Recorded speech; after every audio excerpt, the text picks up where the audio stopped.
This New Year's, you're invited to a killer party, but don't you dare make any New Year's resolutions unless you plan to live. We watched New Year's Evil, an 80s slash movie that's filled with new wave punk music and a killer that sounds like Stephen Hawking. We watched it so you don't have to, so you know what that means. Horror, so bad it's scary. Splitting up is never okay. Plot, who needs it? Don't turn on the lights. Cars don't ever start, but that's alright. Running upstairs instead of out the door. Good acting, what do we need that for? Horrible horror, so bad it's scary. Enjoy the show, but not really.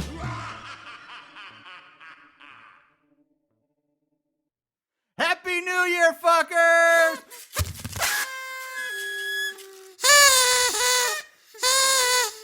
Yeah, that did not work out as like as I thought it would, but yay! Our party favors from last night are pretty broken up and busted. So Yeah. seasons, bleedings, and happy boo year, everyone. Yeah, that was supposed to be better than it was, but fuck it, who cares? Welcome to the first episode of the new year for Horrible Horror.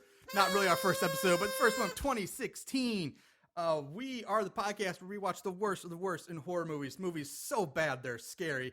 I'm your host, Marshall Hampton. With me, co-host, best friend, party goer, Mr. Aaron Southworth. How you doing today, Aaron? I'm doing great. Thank you so much for the intro, and happy New Year, everyone. This is 2016, so time to hit the reset button. It is. I'm opening my bottle of champagne. Yep, it's champagne. We're drinking, we're partying, we're ready to go. We did a movie called New Year's Evil, 1980. Released December 26, 1980. So just squeaked in on the 1980s time frame. And I kind of like that. It's they're not fucking around. It's like, this is a New Year's Eve movie, so we're gonna release it right on time. You know, right on the season. We want people in the theater on New Year's watching New Year's Evil. So yeah. You can find it on Amazon for like $2.99 rental, or if you have a Prime account, it's a freebie with Prime. Or if you're slick, you can find it on YouTube. That's right. I would say, yeah, it is on YouTube too. Where I also watch it. It has a runtime of 90 minutes, so your average movie. It was written by Leonard Neubauer and directed by Emmett Alston. As far as the cast, absolutely the only two people that are even worth mentioning in this cast for me. It stars Roz Kelly. Now, many people should know who Roz Kelly is. If you don't, she was a big star in the 70s and early 80s. If you think of almost any 70s show that was big, she was probably on it. Happy Days. Starsky and Hutch, Kojak, Dukes of Hazzard, Love Boat, Charlie's Angels, and then she did movies American Pop and Full Moon High, which just scream 80s as well. So, and then the only other person of note in this, just for our sake, he's been on one of our episodes before. Mr. Grant Kramer, who plays Derek, who also was Mike Tobacco from the Killer Clowns from Outer Space movie we've done. And he is on set. He is on paper to be in the sequel. Killer Clowns from Outer Space Return. 2. Yep. Coming back as Mike Tobacco. In 3D. That should come out. I think that comes out later this year, actually. It comes out in 2016. Is it? Does it? I'm pretty sure. When I looked at it, it said 2018. All right, well. I hope it's 2016. Whatever. It's soon. Soon enough. It's not soon enough, right. Really. All right, so let's jump into New Year's Evil. The movie opens with a nighttime aerial skyline shot of what I think is supposed to be downtown L.A. The camera zooms in on basically a Holiday Inn. I don't think it was intentional because this whole movie takes place at a hotel, but they zoom in on what's out. It says Holiday Inn, but I think that initially they probably wanted something higher, like a Four Seasons type thing. But Holiday Inn will make it. All right. To me, it just takes place in a Holiday Inn in LA. We cut straight to Diane Sullivan, aka Blaze. Yeah, that's such an 80s name. It's so 80s. Blaze. And she's getting her makeup put on by a makeup art woman. God damn. It just screams fucking 70s. It's like David Bowie makeup. Purple eyebrows, purple like triangular like blush on her blush cheek. Is harsh. Purple lipstick. I mean, and her face is kind of whitened too a bit. It screams late 70s. Yeah, early 80s. Yeah. Oh, it's amazing. So anyway, Blaze is the host of Hollywood Hotline, which is basically a music show similar to like American Bandstand and Soul Train. Kids, ask your parents. So this is pre-MTV. Yes, this would be pre-MTV. MTV hasn't been out yet, so this these type of shows were around. Yeah, well, except like Bandstand, Soul Train, and like I think I almost said Case Keenum, the Rams quarterback, but Casey Kasem. Kasem, that's it. Casey Kasem had this big show too. Yeah, and it's just kind of like the music that they're rocking to is kind of like punk or It's new wave. New wave punk is basically they're instead of pop or rock or whatever, that's their niche. So anyway, in the openings we learned that Blaze's husband Richard, he's away in Palm Springs getting drunk and high on coke or something like that. And Sweet. Yeah, we meet her agent / manager, who is basically her little lapdog or next to her the entire movie.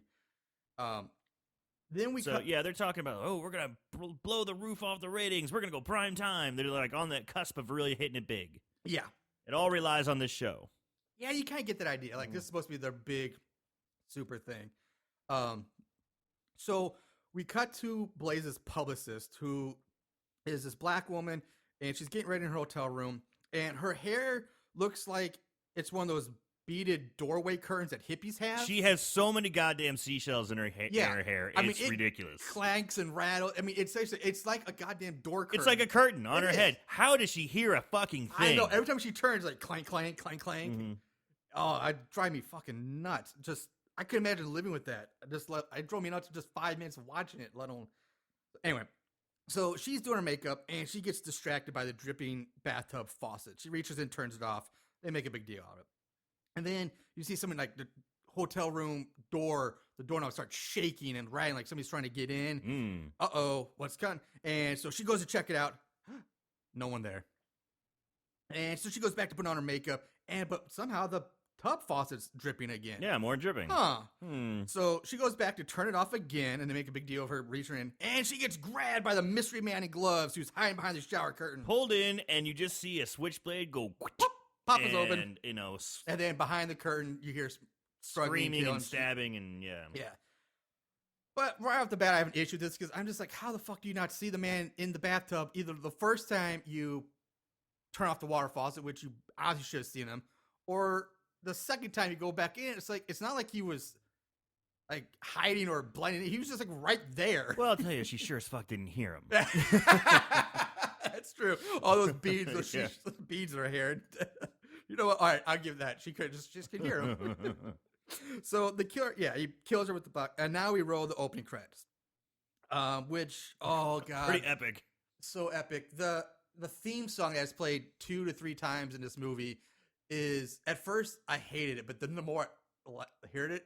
The more I listened to it, it started growing on me. Pretty good. I fucking hate myself for saying that, but it started growing on me. To be perfectly honest, I liked it too. Okay. It almost reminded me, but this was like late. This is like 70s rock, like real kind of epic, long. But it's almost like The Darkness. Yeah, whoa, power ballad type of stuff. Yeah, I can see that. Yeah, like for anybody who's listening, I guess the closest thing you compare it to, if you're not a big 70s rock guy, I'm really not. No, but The Darkness. So I guess that'd be probably the closest comparison. Yeah, even that I don't believe in a thing called love.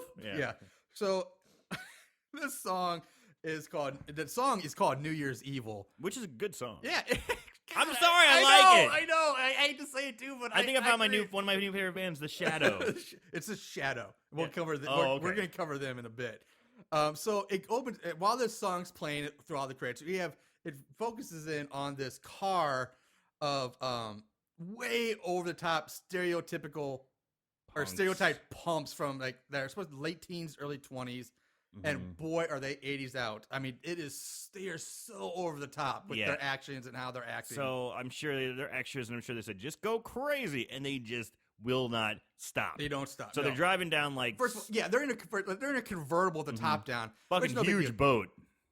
And there's like 10 people piled in. There's like 4 in the front seat. They're one like stuck in the middle, and then like other like 4 or 5 more like sitting on top of the back. They are spilling out. Yeah. One more person and they would have spilled out. Yeah. Like they've packed it in. The one guy with the purple hair on the far side, his leg is actually, he's like half in half. You Yeah. see his leg hanging Yeah. on the outside of the car while And they're just driving wow. down like Sunset Strip or Yeah, something. they're just wow, yeah. They're just going bonkers. They're spitting at like every car that goes by. They're flicking off everybody they see, and they're like, screaming and "Fuck hooting you, hollers. yeah, we're cool. Yeah, And they're just it's going insane. Like it's so over people the are top. making out with each other, like then pushing each other away. Yeah, it's like, don't you fucking And- kiss me some more. Don't you kiss and me, then- kiss me some yeah, more. it's so weird, and you know, it's and it goes on for a It while. does. Like the full length of the song. It's like their entire drive. The only thing we're missing is then like picking each other up and getting in the car. But other than that, we're Yeah. like watching their entire Their drive. entire drive to the hotel. And we wouldn't go on about it so much, but it's really long. It is. Oh god. And in fact, they're just so Over the top. yeah, over the top. So yeah, they're rocking out to the theme song, and they pull up to where the hotel, the Holiday Inn, where Blaze's show is about to be shot tonight. And the door cop stops. You know, he's like, "Hey, tickets." He's like, "Tickets. I need your tickets." Yeah, Tickets. he's just Tickets. Tickets. they tickets." spill out. They spill out of this thing like a fucking clown car. Yeah. There's 10 of them, and they're all just like they just like saunter up to this cop. It's a fucking cop. I know. And they're just like getting his face and like looking all tough. And he's like tickets, Tickets. tickets. Tickets, please. I need to see your tickets. And he talks just like that. And the dude goes, "Don't relax, man." Oh, God, he this would pulls never out happen today. a fucking switchblade, Yep. and he holds it close to the cop's face and opens it, and it's a comb It's a comb, switchblade. yeah. And my first thought is, if you even pull one out and a cop is present, you're gonna fucking die. Yeah, you're gonna get taser tackled. You're going down. Cops don't fuck with tasers No. anymore these days, Marshall. It's all over the news. Cops shoot first, ask questions later. I mean, it's like, oh my god, only in a movie or in the 80s would this happen. Like, Yeah. a punk-ass degenerate kid pulls out a knife to a cop's face, basically. With the comb. Right, but comb. obviously you don't know. Oh, it's so ridiculous. I used to have one of those combs. I think everybody did at one point. Fun spot. Where I used to get them with my fingerless Shout out gloves. the Fun Spot. Fingerless gloves and switchblade combs. Skate in a circle with vanilla ice with the ice where the fog machine comes on. It smells like vanilla. So anyway, so we go back to Blaze and her manager, and they're talking about the ratings for the show and how big it's got to be. And in comes Blaze's son, Derek, played by Grant Kramer, guy from Killer Clowns from Outer Space. And in this movie, his acting is fucking awful. It's really bad. So bad. He's actually. I never say the acting. I never thought I'd say the acting in Killer Clowns was good, but compared to his performance in this, that's Oscar worthy. Yeah. Because he's granted, this is way before Killer Clowns, but good God, is it bad in really this movie. bad. So and basically Blaze pretty much just ignores him. Right, he the comes on, he's entire time. He's like, "Mom, I got you roses, your favorite." And she's like, you know, it's like, I gotta get go. Talking to her manager, it's like, okay, what time we leaving? You know, doing her hair, getting her last minute stuff done.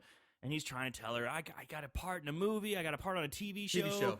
New You know, series. and I got a surprise to tell you about it. And she's not even listening to him. No, I mean she's just whatever in her own world. She is overly self-absorbed. So now we Yeah, skip they it. hit you over the head with that fact. Yeah. So now the music show, countdown show is about to start. And the live audience is going crazy.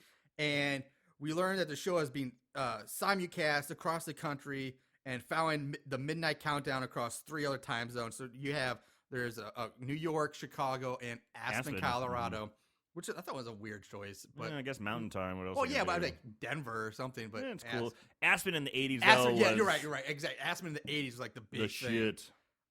So that's the big deal. And so there's this group of 4 women who are working like a hotline. Like there's 4 phones. Like you see like a telefund or something like telethon. Right. And they're sitting there answering the phones, and for the fans to call and vote for their favorite new wave song of the year, and or whatnot, or just whatever. And the first car says, "I think the favorite song is We Don't Need No Education." So that's the only song reference that's like not. And she in, kind of like- like dogs him. She's like, whatever. She's like, that's more of a statement than a whatever. It's like, whatever. It's really dumb. So the second car Blaze talks to is this killer in the phone booth, and he's using a voice modifier that makes him sound like fucking Stephen Hawking. Yeah. He talks like, or the speak and spell from the 80s. Right. It's so bad. Well, it's mechanical sounding. It Call sounds me like... evil. Evil. I think you did that pretty well. It's about right, man. So, and he takes it that he's going to kill someone she knows, someone close to her at midnight. Yeah. And he calls her out. Yeah. You know, he's like, it's going to be someone close to you, going to be killed at midnight. Mm-hmm. Eastern time. So. Well, does he say Eastern time at first? Because he just says midnight, I think. Well, it's. I mean, we find out later, but I mean, at this time, he just says midnight. Yeah, he does, doesn't he? Yeah, so it's kind of one of the plot holes. Regardless. Yeah. So she gets off the phone with them, and she's trying to hold it together for, because she's on camera.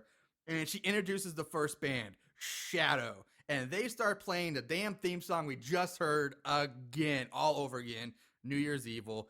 And the audience starts moshing. And I use the air quotes there because it's the worst moshing I've ever seen. Flopping around at each other. Grant, for some of our listeners who actually know us and grew up, back in our teen days, we went to these hardcore music shows and we did our fair share of pit moshing and whatever you want, thrashing, picking whatever. Up change, whatever. Picking up change, windmills and all that. If these guys try to get in the pits that we remember, they would not have lasted a minute because they're just like zombies, just kind of bouncing off each other like pinballs. It was the 70s. It was the birth. Hey, it was 80. Well, I guess that's right. Yeah, I keep saying 70s because it does have there's a lot of 70s. I mean, it's 80. influence. You might 1980. Yeah. You might still. So, but anyway, but it's the infancy, Marshall. Give it a break. But it looks so bad. It's like infancy. It's just starting. Baby steps, Marshall. Baby steps. Fine.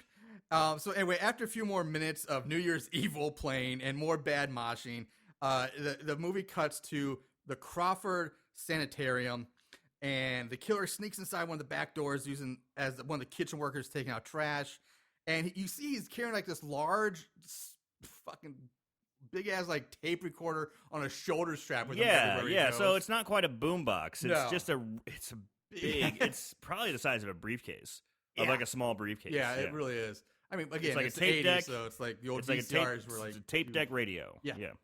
And so he's in the rec room. They show the crazy patients are watching Blaze's music show. And they're moshing now. So then they show them watching the band play, and the crazy people are sitting in front of TV and they're moshing, which is what? I really hate. I mean, this remember how your pet peeves are people being lifted with one hand? Yes. Yeah. He's been drinking some beers.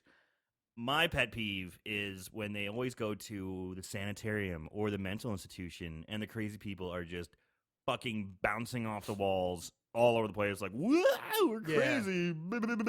Yeah. Like that really irritates me because they would be snowed off their ass. They'd be dropping a little bit of vitamin A, a little bit of vitamin H to calm their crazy asses down. Vitamin A and H, Ativan and Halidol. Anyway. All right, there you go. Anyway, it's just, I always see it in these movies. They're just like it's very stereotypical goo crazy people. Oh, yeah, it really is. They do that a lot. Where was I? Yeah, so there's two nurses that we see, and they're just watching the crazy people mosh and dance from a distance while they're smoking in the rec room. Yes, Again, another thing of the 80s where you can just smoke anywhere you fucking wanted to. I fucking loved it. I was just like, that's got to be refreshing. So the blonde nurse, she leaves and she heads off down the hallway, and she bumps into our killer, who's now dressed as an orderly, and he tells her, he was someone from county to help pick up the slack because they were short-handed. Yeah, and man, is he laying it on thick. He is a sweet-talking jive turkey, man. God damn, is he good. I guess jive turkey, that's a bad thing, so he's a sweet-talking cat. Yeah, he is. He's a sweet-talking cat because he just, right off the bat, he's just like, hey, how you doing? I'm here to help. She's like, oh, yeah, we could use the help. He's like, he goes, hey, you want to have the champagne with me? Yeah, and then he just closet? goes, well, before I clock in, do you mind if we, let's go ahead and indulge a little bit. He pulls out like a nice bottle of champagne. Yep. This isn't no Andre Spumante. This isn't no Corbel. Nope. This isn't the Brute. This is a pretty nice. He's like, it's a good year. It's a good vintage, and the bottle looks nice. So actually, have to unwrap the foil off the top and I pop love a real cork. the nurse is like, sure, why not? let's go have a drink before our shift starts. Yeah. Hey. Well, her shift's already started. Yeah. For his. So the two of them go into like a supply room or closet, and they start drinking, and then almost immediately start making out because this guy is such a smooth talker that he's like a panty dropper. She even mentioned, she's like, you don't waste any time. He goes, well, Nope. I think, life is worth living and there's no reason to waste time. He's Like, like, God damn. I count every second or make every second yeah, count or yeah, something yeah. like that. And I'm thinking to myself, again, I'm a nurse, so I'm watching this and just like, no way, no way, no way, no way. Because I'm sure if he's, if they're shorthanded and he's like, hi, I'm here to help, they're good, get the fuck to work. Go tackle that crazy guy smearing poo everywhere. They wouldn't be like, flirty, let's get some drinks. Oh, it's the 80s. That's just the excuse for everything. It's the fucking 80s. So... I wish we could use that excuse today. I know. I just show up to work smoking in a hospital. What are you doing? It's the 80s. It's the 80s. No, it's not. So we go back. Sorry. All right. We go back to the TV show, and the band's playing a slow song now, or a ballad, if you will. And the audience is slow moshing. Slow-mo moshing. It's not slow dance with you. They're just slow. There's like just moshing. Very zombie-like, bumping into each other. It's like if you could play this over like any scene from like The Walking Dead, and just it matches up with zombies just walking around because that's what they're doing. Yeah, and I think, correct me if I'm wrong, one of the punks actually with the switchblade comb, I think it starts kissing a guy. No. Was it a girl? It's a girl. She's a really ugly girl. Yeah, then. it's a girl though. I know. I was paying attention to. Because I only watched this movie once, and I kind of glanced down, and I glanced back. I was like, "Whoa, is he making out with a dude?" No, it's a girl. I was thinking to myself for the 80s. I was like, "Wow, bravo." That's progressive for the 80s. But no. I watched this thing twice, so yeah. But basically, they all look like they are on kind of some really heavy drugs, like LSD, acid. Who knows? Heroin. They all look like they're just tripping out of their skulls right now. And so more police show up now to protect Blaze, the lieutenant, and a few more uniformed guys. And she goes off to call her son, who's up in the hotel room, and which I haven't mentioned this before when we first see him, but he's wearing a tuxedo coat with tails, a white dress shirt and tie with blue jeans. Sure. Again, it's the 80s. Very, very whitewashed blue jeans too, like very barely blue. Acid wash, yeah. Right. So basically, Blaze asked him if she's seen her publicist, and he's like, no. And he's like, I can't reach Dad either. He's not answering. And so he tells her that, hey, he has something important to tell her. Like, I got something important to tell your mom. And once again, she's like, okay, whatever, I gotta go. Hangs up. Now, stop me if I'm wrong on this, but you just got a call from a crazy man threatening to kill someone close to you at midnight. Right. And then you call your son, who says, hey, I have something important to tell you. Wouldn't you think you might want to take an extra minute to hear him out? Right. Say, Mom, maybe somebody just tried to kill me, or hey, I saw something. Now, sorry, I gotta get out of here. Yeah. She's so awful. I understand the self-absorption, but that's just a little too much. Yeah, I agree. Yeah. It's too far. Because now she's supposed to be like the person you want to root for. Like, she's the heroine, the good person. Yeah, she's kind of the... But she's such a bitch to everybody. That's because she's like, it's all me. Yeah. It's so, like, fuck you, who cares about you? I get it. She's I wouldn't even call her like the heroine. She's just the sympathetic character. Yeah. And it's hard to be sympathetic for a person that shitty. Right. Okay, she's not really the heroine. Yeah. That's probably a better way to put it. So, after getting hung up on, Derek, you see him take these 3 red pills, and I'm like, boy, he really wants to go into the Matrix then. Fuck reality. He ain't taking the blue pills. He's taking 3 red ones. And we go back to the killer and the nurse making out. And I should say, this is one movie where, up until like before you see like a lot of the other slashers that came out, like Freddy, Jason, or some of the other ones, you know right away. You see the killer's face right away. You don't know who he is, but you see him all the time. Yeah. So they're making out, and this leads further. They start getting ready to sex now. She's grabbing boobs, and he's leaning her down onto like the gurney in there, and they're getting on top of her. And scenes of New York countdown, like in Times Square, are shown. They're making out, and the countdown begins. And the killer hits the record button on his tape recorder. So he turns at the volume on his radio, and he hits. And that's funny because when I was watching this, play record. He plays play record at the same time. And I go, ooh, just like Andrew. You had to play and record, just like back in the day. And so it's 5, 4. It's not counting from like 20, but the whole time all his counting, he pulls out a switch like 5, 4, 3. Blade comes out 3, 2, 1. Stab. So right as it hits one, he's stabbing repeatedly, killing her. Happy New Year. Happy New Year. Back to the music show, more shitty dancing, more shitty moshing. And this is where they show kids jumping off basically a 2 to 3 foot ledge. Like, it's the most extreme thing ever. Yeah, it's like, again, early stage diving. Yeah, but the thing is, like, they're not crowd surfing, not stage diving. They're just jumping They're off just a jumping stage. off of, not even, it's like a stair, like a Yeah. third stair, onto the floor. They're not into a bunch of people catching them. They're just jumping off 3 feet wall onto the floor, acting like it's the coolest thing. And mind in the you, this is fucking the world. new band, Made in Japan, that's playing. No, oh, not it's yet. not? Not Oh, yet. Damn, I love Made in Japan. No, we're coming to not yet. Trust me, I got that written down. All right. So Blaze is back on the phone, and she gets another call from the killer, from Evil. Right. And he tells her that he's made his first kill right on time. Mm-hmm. And then he plays the recording of the nurse being killed over the phone for Blaze to hear. And he tells her that the police can actually find the bodies somewhere in this Crawford sanatorium. He was actually very courteous. He was like, hey, you can find the bodies right here. We cut back to the other nurse, what we saw at the very beginning. Spill, making a mess with beer all over the place. But it's fine, it's beer. Who cares? And so the other nurse, she's walking down looking for the blonde one, and she sees this bloody shoe by a closet. And she looks in the closet. She finds the nurse dead, her bloody body in there, and she screams. And it cuts away immediately. So we go back to Derek, who has apparently gone absolutely batshit crazy now, and he's cutting up these red stockings with a switchblade, just like the one we see the killer use. And he's talking to himself as he pulls the stockings over his head, and he's just, I don't know. It's like it was very Buffalo Bill like thing. Yeah, it was kind of strange. Like, I was expecting a little bit more out of it. You know, I was expecting him to, like, really, like, get weird with it and bizarre, but, like, rub it into his mouth or lick it or something. And it seemed like he was wanting to do that, but just really didn't.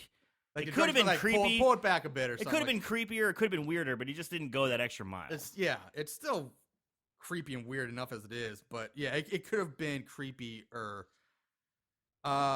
So back to the party show. Blaze is dancing on stage with the band while Derek is watching on the TV, and he starts ripping up the roses that he gave his mom and like crushing them up with this red nylon or red stocking pulled over his face. And so you see he's lost it. He's descended into madness. And we go back to the killer, who's putting on a really, really fake mustache. He's got the spirit gum and everything, and he's putting this on, and it's really bad. Yeah, I mean, like, I don't know why you need to put this mustache on in the first place, but it's so bad. yeah, it was. Why is he putting the mustache on? I don't know. They really don't tell you. They don't. I mean, every kill or every situation he's constantly changing clothes, which I get. Yeah, but it's like, there's no need for much. Maybe he just wanted to commit. Yeah, I guess so. And this time he's dressed in like a nice suit, and he's going into. Well, we'll come to that. The detective tells Blaze that they found the body of the nurse, and that these threats are apparently real. And he tells Blaze and her manager that the killer plans on killing at each midnight across the time zone. Right. So that's where that comes up. Now we get the reveal. But at the same time, like, how does he know that? It Right. hasn't been said at all. The killer has not said that. He just says, I'm going to kill at midnight. So that's it. But now he's like, oh, he's going to kill at every midnight. He just knows magically. Sure. And that bothers me. It's another plot hole that they fucked up. So when they tell her that the nurse has been killed, Yeah. doesn't she like go, oh, it's Yvonne, it could have been, doesn't she like reveal No, that? I think Yvonne comes later. But Yvonne's the publicist that's killed in the shower. I just never wrote her name down. Really? Yeah, that's her. Oh, okay. Yeah, because they keep talking about I Yvonne. thought Yvonne was the nurse. No, the nurse was.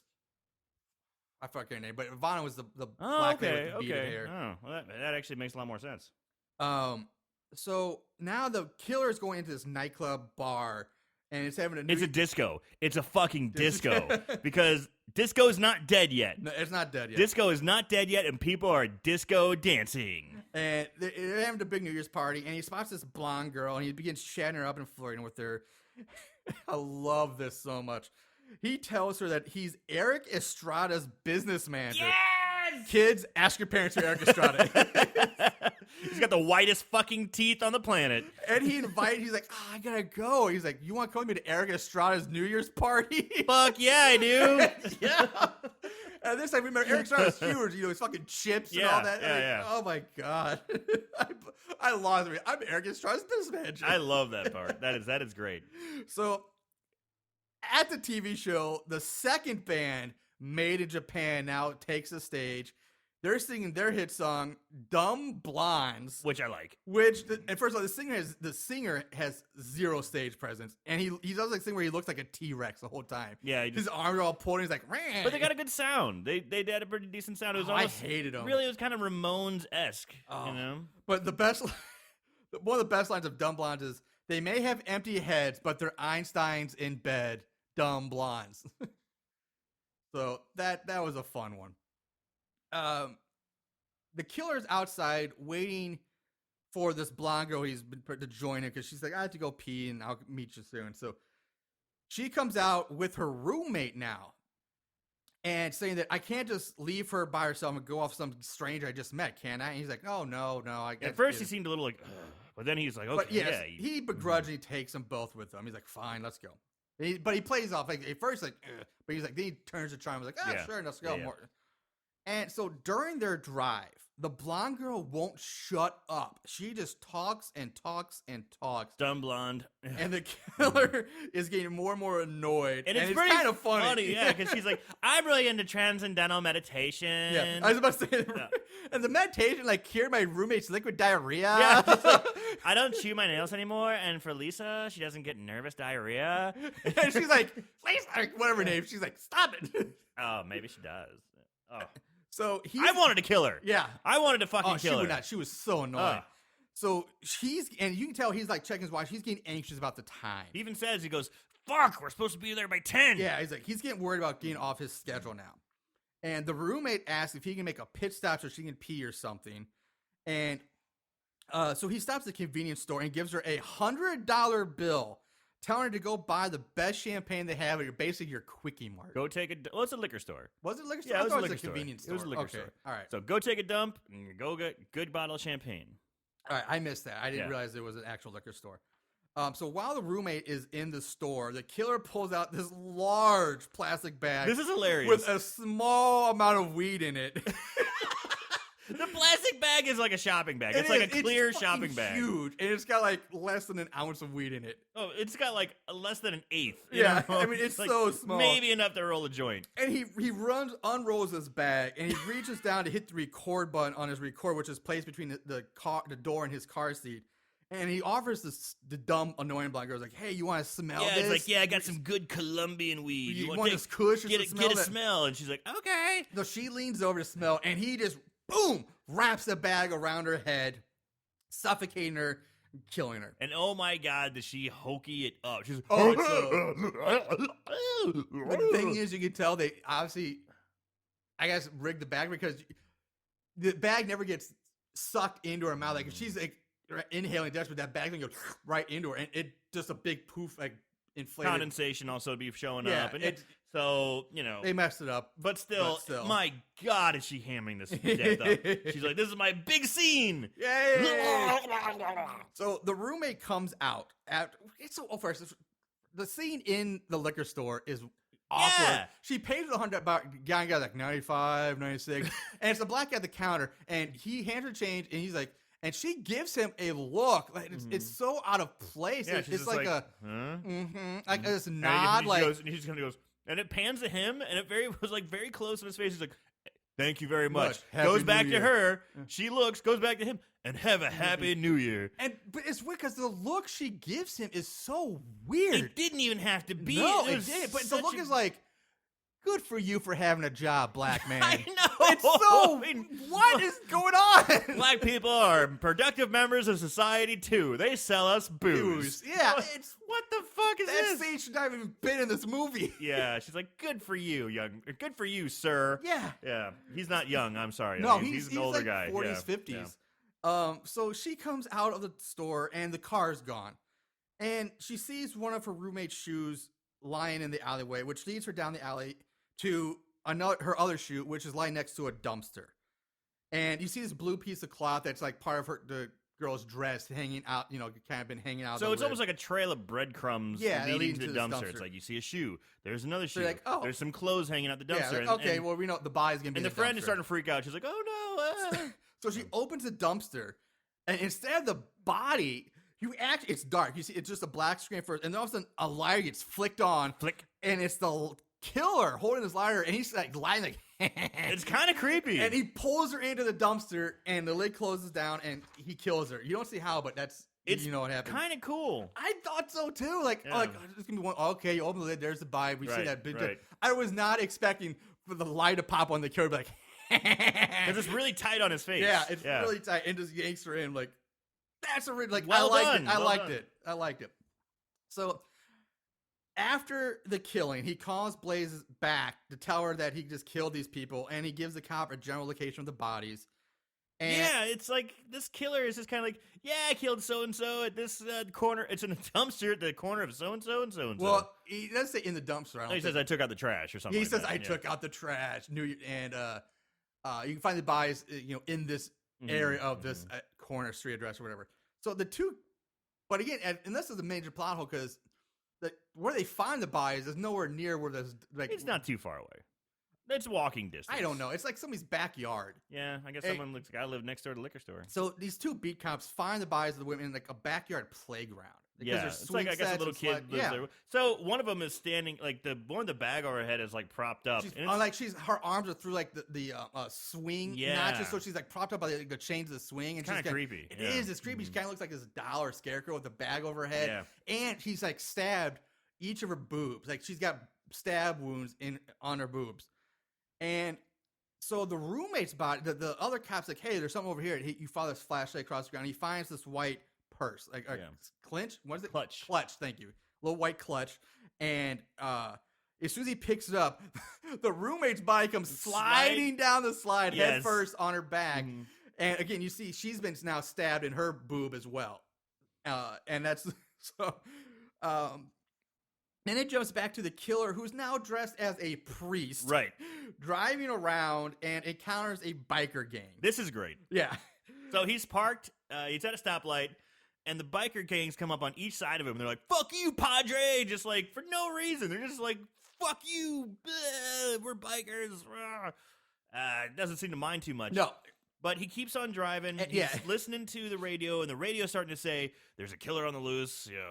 Women beware. Women beware. There's a killer on the loose." Part. Yeah, I didn't catch that. So he's listening to it, and he's like, "Oh," and he's kind of looking at the radio, and he doesn't have the wherewithal to glance up because he rear ends the biker gang. Yeah, at like a red light, he rear ends from the bikers, and they honestly want to beat the living shit out of him. They pissed. Swarm his car. They're beating on him, and he's like, "Fuck this, I'm out." Yeah, he he's like, reverse, "Shit." He drives away. And of course, they hop on their bikes and they get chased. After him. Yeah. And at first, I was thinking, all fucking right. It's going to be a motorcycle chasing. This is going to be awesome. But it didn't pan out that way. So the killer tries to lose him by driving into a drive-in movie theater, which is showing trailers for the movie Blood Feast and Bloodbath double feature, which I looked up are real movies from 1963 and 1966. 60s? Yes. Wow. So it had been like one of those flashbacks, like, we'll play this double feature of these flashback movies. And which is a weird thing to do for, I guess, a drive-in for fantasy, but this is supposed to be New Year's, so why show like horror movies like New Year's? I don't know. It doesn't matter. Get to it. Anyway, I just, for my own curiosity and shits and giggles, Blood Feast is about an Egyptian curator who kills various women in suburban Miami to use their body parts to bring to life the dormant Egyptian goddess, while inept police detectives try to track him down. That's the plot of Blood Feast. Interesting. Now, Bloodbath, a crazed artist who believes himself to be the reincarnation of a murderous vampire, kills young women, then boils their bodies in a vat. That's Bloodbath. Sure, I'll watch it. I get boiling bath. Okay, yeah, sure. So anyway, the biker gang follows them into the drive-in theater, and they start looking for him. We do get a brief shot of like a high school couple sitting in the backseat of a car. The guy's rubbing one of the girl's exposed boobs while she's just sitting there smoking a joint. I love this scene because it's rubbing boobies and smoking doobies. Rubbing boobies, smoking doobies. I see what you did there, right? Yeah, huh? Patting myself on the back on that one. Self high five. Woo! So the killer gets out of his car with his tape recorder, of course. He has to take the thing everywhere. And he tries to get away and like hide from the bikers. But he runs right into one of them. He just wham, right into it. And he's like, he tries to throw it. He's like, I'm just a man of God. I'm peaceful. I don't participate in violence. Yeah, I'm a man of God. Yeah. And he's like, fuck you. Then he just pulls out a sword and just stabs him. Tick, whack, and he hits him just bam. Right in the gut. Yeah. Just stabs him in the gut. He dies. He runs off. So the killer, now he comes up to the car with the high school couple I just mentioned in it, and he yanks the guy out like, he pulls a Grand Theft Auto. He pulls the guy out of the back seat and holds the switchblade to his throat. He's like, just carjacks him. Yeah. Just throws give him me to the ground. keys. Give me the keys. He's like, they're in the ignition. He hops in the car, pulls up. The girl's still in the back The girl seat. doesn't have time. She's sitting there fixing her bra, trying to get her top back on. She doesn't have the wherewithal to get out. Nope. Girl, just let those boobies flop around Yeah. while you're making a run for your life, okay? So- no one's going to judge you. Yeah. So we go back to Blazer's show, and they're getting ready to bring on the new year with Aspen at this point. They've kind of skipped over. Well, they did Chicago during the blonde girl with the weed. That was the Chicago one. Right. So now we're getting ready for Aspen.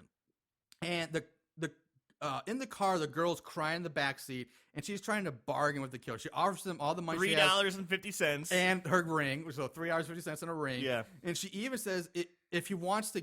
If you want to If get you it want on, to get it on, I won't make any fuss. Where are you from, Kansas? Yeah, I was like, I won't make a fuss. I won't make a fuss, sir. So I'm You like, can fool around but if I'm you like, want. sometimes like, you know what? Good for her. Like, Shay, Yeah. do whatever you do to survive. Like, you want to fuck me? Don't Just kill fuck me. me. Just let me live. Let's do it. She's not a bad-looking girl. No, she's not ugly at all. And so, but he's like, fuck, I don't want anything to do with you. That's not it. Yeah.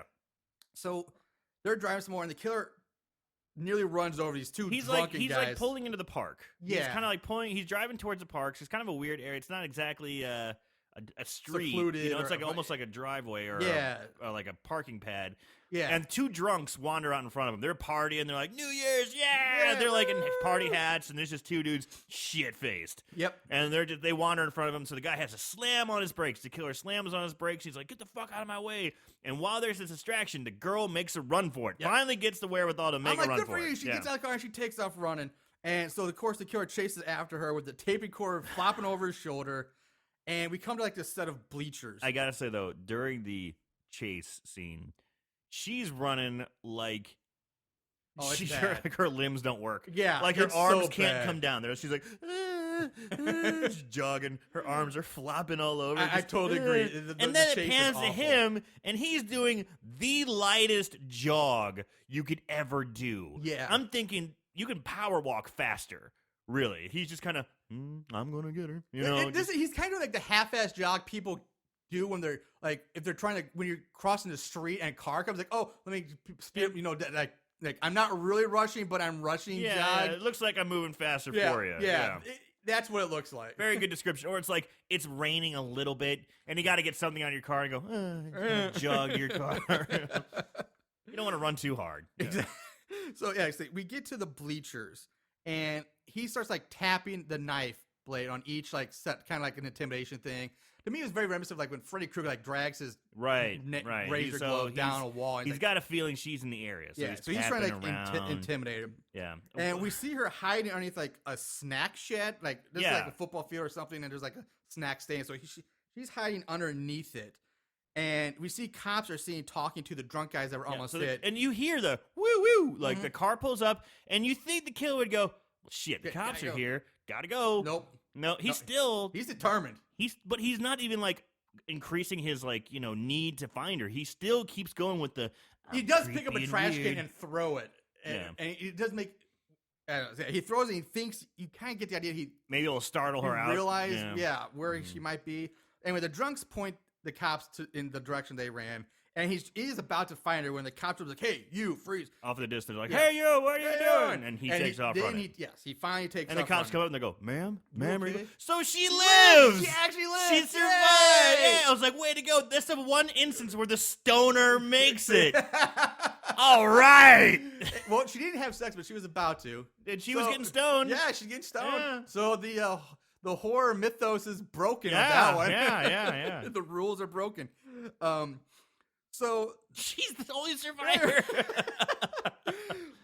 so now more cop cars pull up at the hotel, and they basically put the hotel on lockdown now. It is locked down. Nobody's going in or out. Although they do say if you leave, you can't come back in. Right. So I was like, all right, just leave then. Yeah. Like I'm out. So backstage, Blaze and her manager meet Dr. Reed, who's a psychiatrist. The psychiatrist the cops bring in, and he speaks like William Shatner. Exactly. That's what I said too. He's just the killer. The killer wants you to be a victim. I mean, it's so bad. It's really bad. He has mommy issues. You can tell by the mutilation of the breast. It's so bad. I'm thinking this is his one gig. Yeah, it's like he's trying to make it big. He watched a lot of Star Trek in the 60s. Love Shat. Oh, man. Exactly. So we all see, kind of, while this is going on, we see Derek creeping around, eavesdropping on this, and he's still wearing the red stocking over his head, but now he's put on sunglasses that look like Cyclops' visor from the X-Men. They're weird looking. I mean, only in the 80s do you see this. Yeah.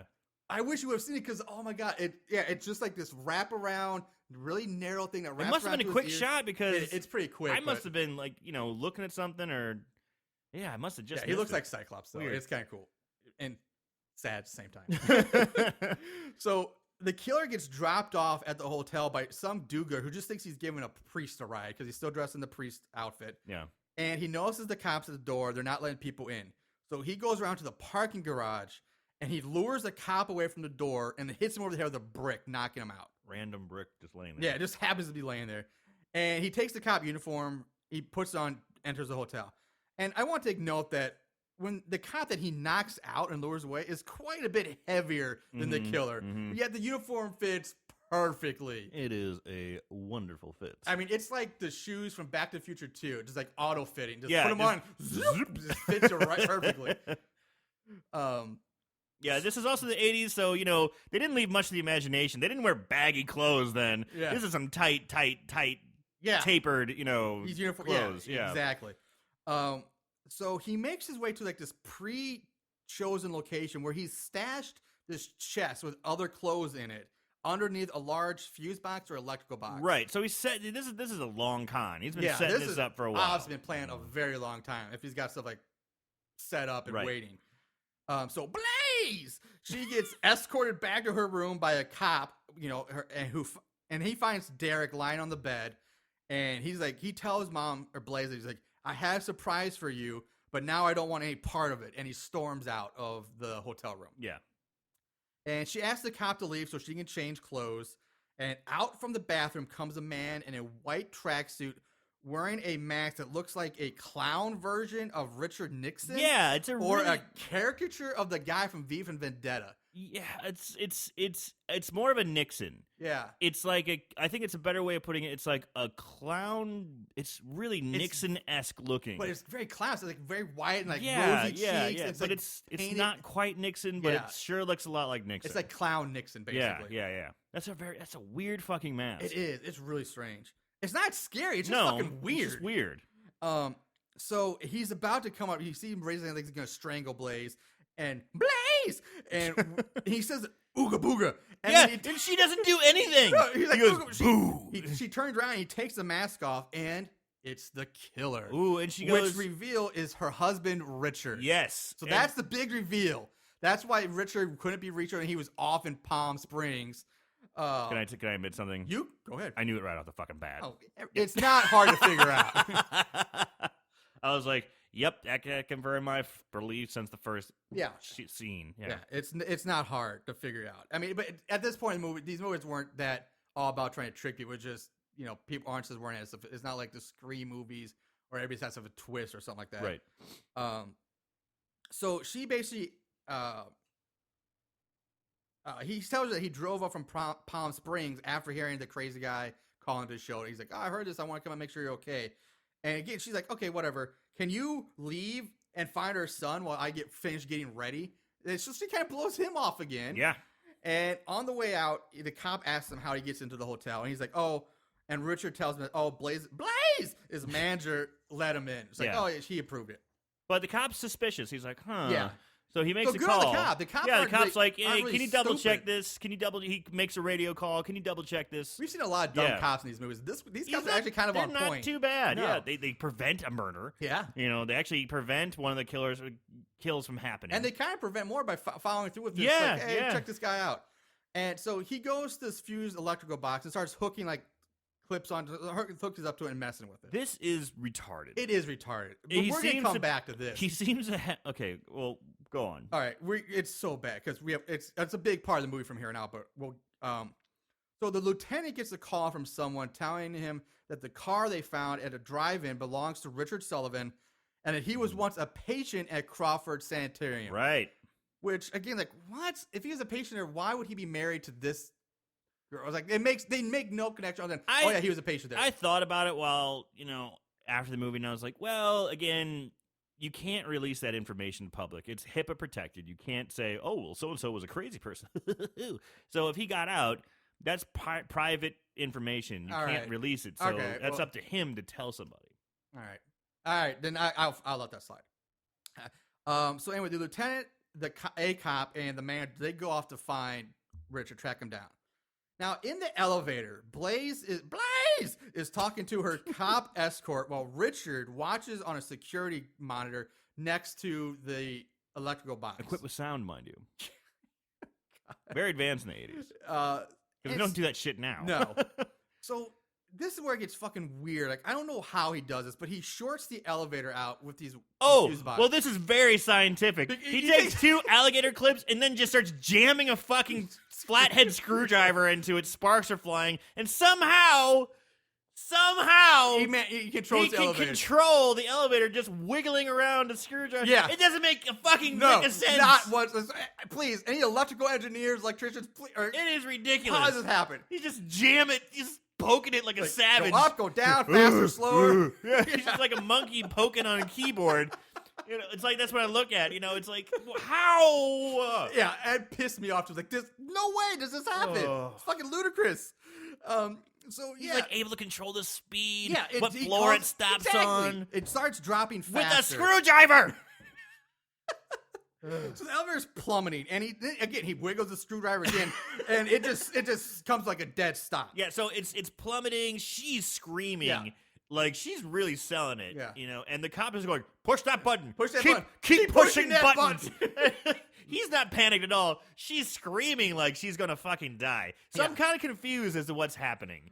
Yeah. So apparently, I guess it's supposed to be the effects are really bad. So they're just like shaking the camera to kind of give it the idea that's it's falling fast. Yeah. It's supposed to be falling at a breakneck speed. Yes. Plummeting towards the bottom. That's, I guess, what we were supposed to be informed of. Because yeah, when that's it stops, what's supposed to happen. because when it stops, they both fall to the floor and they look like they just got fucking Yeah. knocked out. Basically, what happens? They're both I like- think it happens. They fall to the floor and Yeah. they hit their heads, And they're they real fall unconscious. woozy. They're just like, ugh. They're like barely conscious. Yeah, I thought they were unconscious, but Richard opens the doors, kicks the cop in the head. Punts him. Just, yeah, exactly. Just punts him. And it's funny because I love when he got a kid. He goes, ugh. I just love that sound effect. Whack! Ugh. And he drags him out of the elevator, and then he goes in to play hero with his wife. He's like, "Oh, Diane," which is her real name, and he's like, Not oh, Blaze! And she's like, "Oh my God, I'm here. Are you okay?" But then that's very short lived because then he pulls out his gigantic tape recorder and starts playing the recordings of the murders for Blaze, and comes clean. And she to goes, her. "You're evil." And he goes, "Yep, that's Yep, me." That's me. And he Amazing. seems really chipper about this. Yeah. And he basically tells her that he's fed up with her and that she's just like every other lady in his life, and that Derek told him how she behaves around other men. And we basically get the idea that he just hates women. And he goes, "You castrated me." I was coming up, yeah. She's like, "You castrated me, and that's not very nice." No. And you're trying to do the same thing to our son. So I'm watching this and I'm listening to it, and he says, "I had to go through Yvonne to get any dime. I had to get you had me on a short leash. I had to get my allowance. You're a reality star. You're a TV star. I'm just the second fiddle. You know who I started fucking thinking of?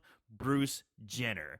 And not, you know what? The guy kind of looks like Bruce Jenner. He does. I thought the same thing. Like he looks like a Bruce Jenner. I'm sitting there watching this. He lives with a reality star. Holy shit! This is based on the Kardashians, right? And he's the Bruce Jenner type. Why can't they get murdered too? Yeah, and I'm just like, why didn't Bruce Jenner go this route instead of cutting his own dick off? Yeah. And becoming Kate? Why didn't he just start killing the Kardashians? Just off Kris Jenner and the rest of them, and the world would have been a better place. Why didn't this happen? That was the way it should have gone. That's exactly how it should have gone. God damn. Right on. Woo!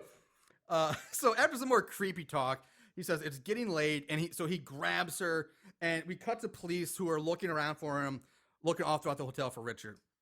Richard handcuffs her and chains Blaze to the bottom of the elevator. He raises it up. So, like, you can see the underneath. And he handcuffs and chains her to the underneath of the elevator. Scientifically raises it up by wiggling his screwdriver. Yeah. And he tells her that she needs time to think about all this. All the way up and all the way down.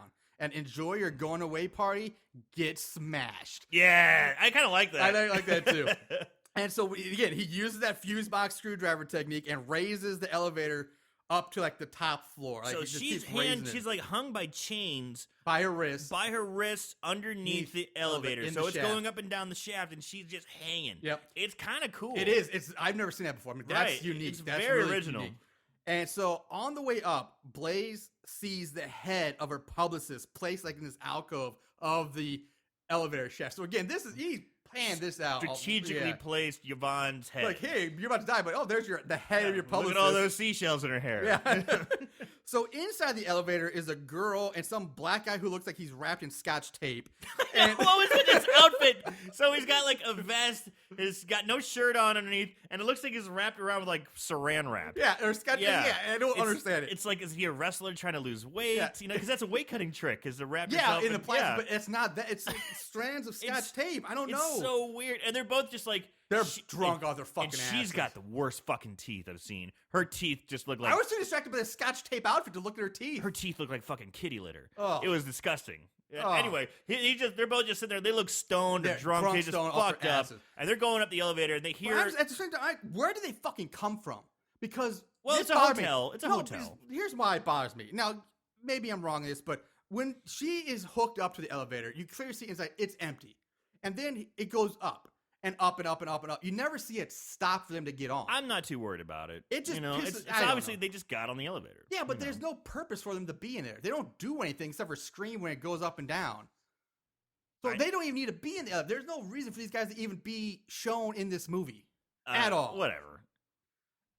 So anyway, Richard starts to lower the elevator. Now he takes it all the way up and he's lowering it and he causes it to speed up. It's going faster as it's plummeting down towards the bottom. And at this point, several cops and lieutenant now show up. And they're like, hey, there it is. And they engage in a shootout. Like, bang, bang, bang, bang, bang. So, because Bruce Jenner, Bruce Jenner, the killer, has stolen the cop's gun. Yeah. Yeah, so he's got the... Well, he had a gun from the cop he knocked out. Exactly, yeah. Or he could have taken it from either one of the cops he knocks out. So he could be double... He could have had two guns, but he only takes the one. So after the shootout, he flees... Richard flees running up the stairs, and he runs all the way to the roof up the stairwell, but he does manage to shoot one cop in the stairwell. And I love it. When he shoots the cop, he goes, oh no! Yeah, he's like, oh no! He might as well said, ouch. I know, he gets shot in the shoulder and goes, oh no! Like, that's a really weird reaction to being shot. It is. I think, would probably be more accurate than, oh no! And they go, oh dang. It's like somebody spilled milk or something. He's like, oh no. It's like, I just spilled some beer, and I said, oh no. If I got shot in the shoulder, I don't think I'd react the same way. No. Now, I want to keep in mind, after the shootout, and they all run, nobody has ever stopped the elevator. Ever. Just keep that in mind. No one stops it. Well, they did shoot... When they were having the shootout, the electrical panel that was controlled by the magic screwdriver got shot up, and they meant to show that. Sparks are flying, shit's getting shot up a whole lot. So maybe it stopped, All right, well... They did. They did show that. Fine, they did show that. Yeah. Fine. I was gonna say, to me, that was a huge plot. Like, no one ever stopped this thing. She should be a fucking bloody pool of blood and viscera at the bottom of this elevator shaft. Getting smashed. Yeah, getting smashed. So on the roof, he gets up to the roof and he kind of realizes, like, well, shit, I'm stuck. I'm done. He pulls out the cartoon clown Nixon mask again. Yeah. Like, he runs up the roof and he's got no escape plan. Yeah. He's just like, I'm going He up. did all this, but no escape. He's got all this stuff set up. He's got the magic screwdriver. He had the tape recorder. He's got everything planned. Maybe it's Doctor Who is a sonic screwdriver for you Doctor Who. Maybe. Sonic screwdriver. I don't watch that shit. I don't know either. I just know it's got sonic screwdriver. I know that. So he's up at the roof. Yeah, a and bit he's of got an oversight there. Yeah, you think? You think exactly. Jesus. So he puts the mask on, and one of the cops catches up to him. He's like, drop the gun, drop. And Richard does. He drops the gun, drops his knife, and the lieutenant comes in right behind him, and Richard breaks into Shakespeare. Yeah. And he's like, to die, to sleep, no more, to blah, blah, blah, that line. And the thing is, but it looks kind of funny because he's doing Shakespeare with a clown Nixon mask on, and his like hands, a Fila tracksuit. and his hands above his head, but not fingers aren't entwined. Their fingers, so he looks like a moose. He's doing like got antlers moose with his antlers hands, on his yeah. head. Doing it's such ridiculous imagery. It's really weird to see. It's hilarious to look at this. And then he's like, "Fuck it," and he just jumps off the roof. Yeah, like I'm done. I'm out. I did what I set out to do. Sort Later, of. y'all. Almost, but at least he believes it. yeah. So, and I love these awful shots of the obviously fake mannequin dummy falling from the roof, Plummeting. like the one arm is kind of flopping around while the other one's like perfectly and the stiff. legs are stiff as boards. Yeah. Now a crowd gathers around the parking lot So over. he lands with a thump. Yeah, over Richard's dead body, And it looks like it's in pretty good shape considering he just fell. God knows how you know, far. Yeah, I like mean, at least 50, 20, way big 30 fall. stories, let's say. Yeah, that's probably good. So Derek runs up. He takes the mask off of Richard, and he like cries over his body. And then a cop comes, like, "Come on, let's get you away from this," and pulls him back. Now Blaze is wheeled out on a gurney through a crowd of people. Like, "Oh my God, it's Blaze! Oh my God!" And she's loaded into an ambulance. Her wrists are all taped up because Yeah. I imagine they're all fucked up from hanging on an elevator. Exactly. Yeah. So And- she gets loaded in the back of an ambulance. And yeah, and this point I was going to talk on how she was not a pool of blood, but I guess if the Yeah. bullets, I don't know. Anyway, so the camera pans in the back of the ambulance. The camera pans up to the driver's seat of the ambulance, where we see Derek, who is now wearing the cartoon clown Richard Nixon mask. mask, and he turns to face the camera, and we see the dead paramedic lying on the seat next to him. The ambulance drives away as we see a nighttime aerial shot of L.A., and we hear a voiceover guy on the radio saying, "Happy New Year from Hawaii," and roll credits, and they play Shadow's New Year's Evil one more time as the credits roll through. I like how you're describing that. You were doing the devil horns the whole time. Ow! You're talking for like a minute just doing devil horns. I wish we had a video of that. Yeah, that's me. So that is New Year's Evil, And there we have it. and we're going to go into favorite kills. There can be only one. Favorite kill. Now, there are not a whole lot in this movie. There really aren't. So I have a feeling both of our favorite kills are going to be the exact same, but it's probably not. Who knows? I could be wrong. So, Yeah. Aaron, favorite kill? My favorite kill has got to be the blonde that he picks up from the disco bar. When he's in the car with her, he sends her friend in to go get drinks from the liquor store, and he pulls out that ridiculously huge bag of weed. And when I say a huge bag of weed, it's just a huge bag with a little bit of weed. Like a pinch of weed in it. And I just like that scene because you see him getting stressed out about trying to make the kill. He actually finds because the girl has nervous diarrhea, I guess. He's like, opportunity, I can still make it. And he's able to commit the kill. He's like pumped about it. And with the bag, getting killed by a bag of weed. Yeah. I think that's a first. That's a first. I think that's a first. So that's my favorite kill.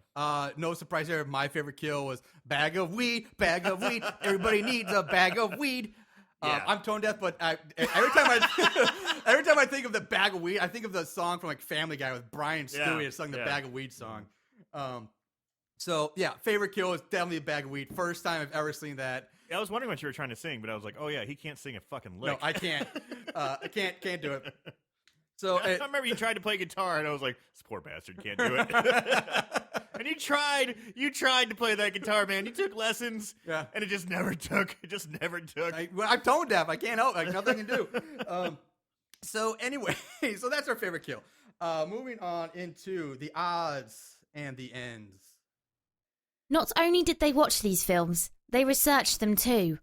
Ugh, what is wrong with these guys? All right. here we have our ratings. IMDb gives it 4.7 out of 10. Just for shits and giggles, I looked up Blood Feast and Bloodbath as well. Oh, okay, sure. Blood Feast on IMDb got a 5.2. Wow, got better than higher. this movie. And Bloodbath got a 5.0. So both those got higher than this movie. Wow. Rotten Tomatoes, 14% on the tomato meter with a 15% audience score. Ooh. And Amazon, being Amazon, I don't even know why it bothers Amazon anymore. 3.5? 3.2. Oh. I'm always going to say 3.5. Yeah, 3.2 out of 5 on Amazon.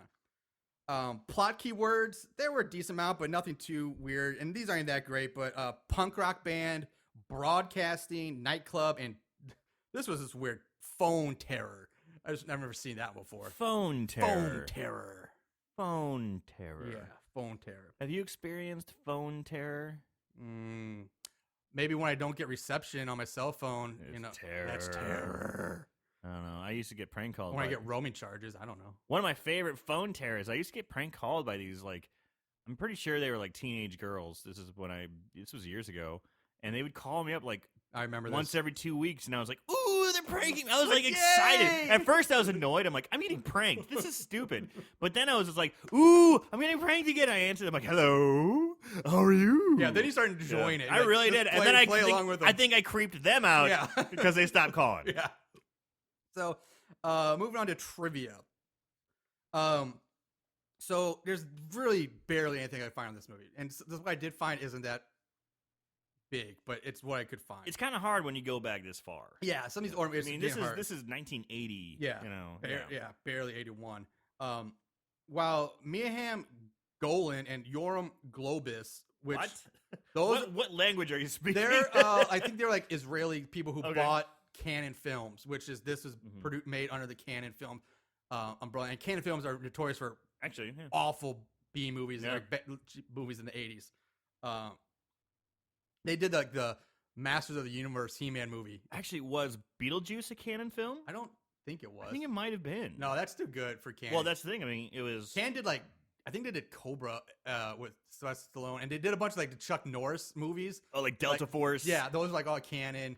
Like I said, Masters of the Universe, the He-Man movie was canon. Huh. I really think. Okay, go on. So anyway, they're credited as producers, along with Bill Fine as the executive producer. But it was really Christopher Pierce who handled the bulk of the production duties for this movie. And the director, Emmett Alston, has a Hitchcock-style cameo as a bearded camera operator in the... Yeah, in the I remember scene. that scene. Yeah, because he was really out of place. Because Yeah. like there's this old cameraman with a giant beard Yeah. amongst a whole bunch of punk rock kids. Yeah, that's the director. And this is just a fun bit. There's a second... Yes, both of the bands in the movie, Made in Japan and Shadow, were real bands. I couldn't find much on them, other than the fact that they did exist. I found more on Shadow than the other one. But apparently, a new... Dude, I keep burping. You are perfect. Well, it's kind of gross. It's all right. It's the I can hear it in my headphones. It's the champagne, the bubbly. So I apologize. But, I'll let it slide. so anyway, a second Made in Japan band formed in 2009 from Sydney, Australia. So there's now been two bands named Made in Japan. Wow. Yeah. I love Made in Japan, the band that was playing originally. I liked it. I hated them. I did not liked like them.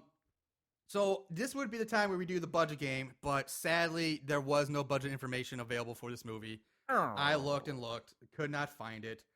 So we have to skip over for the new year. Fail. Yeah. And moving on to 5-star reviews. Is this your guilty pleasure? 5-star reviews. Now these I did find. From Ray Carball. Nice. 5 stars. Nice.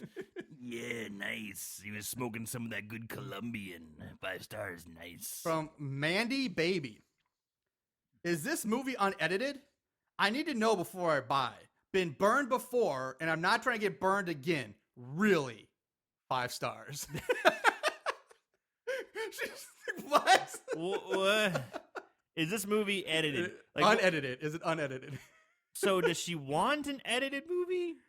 I think she wants the unedited version, but I think she's apparently bought movies thinking they're unedited and got the edited version. And she's been burned before. And she's not getting burned again, but yet she still gives the movie 5 stars. So I don't know if she's even seen it or not. That's weird. So, all right, Christopher Rulu. Rulu. Any of you Sounds like a Star Wars name. It kind of does. Rulu. It does sound like a Star Wars thing. Any of you fans of Shadow and Made in Japan fans out there should come and get this DVD. I'm a huge fan of Shadow, the band from New Year's Evil. Yeah. 5 stars. Yeah. Yeah, I agree. I'm also a huge fan of Shadow now because I was impressed. Oh, we should talk about Shadow before going. Because Shadow is done up. They're all done up like punk rock, but they have the makeup on like Blaze does too. Like they're all like David Bowie out. So, but I mean, if you think about it, they've probably been around for years before they did this. So it's like they're primarily a 70s rock band. And 70s rock, I mean, that's David Bowie all over it, baby. I mean, their like faces are kind of white, but it's like this blush off the ass and the Ziggy Stardust look. Yes, thank you. That's Ziggy Stardust look. That's exactly what it is. All right, so moving on. The Preacher, 1 star. Obviously, somebody doesn't appreciate low budget horror. New Year's Evil is one of the better slasher films of the 80s, in my opinion. I'm sure many would disagree with me, but NYE is way more interesting than the extremely overrated Friday the 13th Part 1, a movie so boring that I've only watched it once. I just saw NYE last week, and I've already watched it twice. Wow! I'm pretty sure I'm going to make my friends watch it on New Year's Eve, too.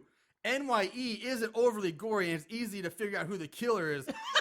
But this movie has that charm that only 70s and 80s low-budget horror films can contain. If you love ignored horror gems like Sleepaway Camp, Night of the Creep, or Rock and Roll Nightmare, then definitely give New Year's Evil a view. 5 stars. I love that. He goes, it's easy to follow and you know who the killer is right away. That's not fun. No. What? Unless that's your idea of fun, Yeah. I guess. That was weird. Yeah, so weird. And last one from Aaron. Ooh. Oh, yes, this is great. Is it bad? Obviously. Is it great at the same time? Absolutely. From the constant playing of the theme song twice within the first 10 minutes, to the group of people clearly on varying drugs moshing to ballad songs to the killer suffocating a girl with a giant bag of weed. This is excellent. Give it a watch. Give it many watches. Show it to your friends. Don't ignore this.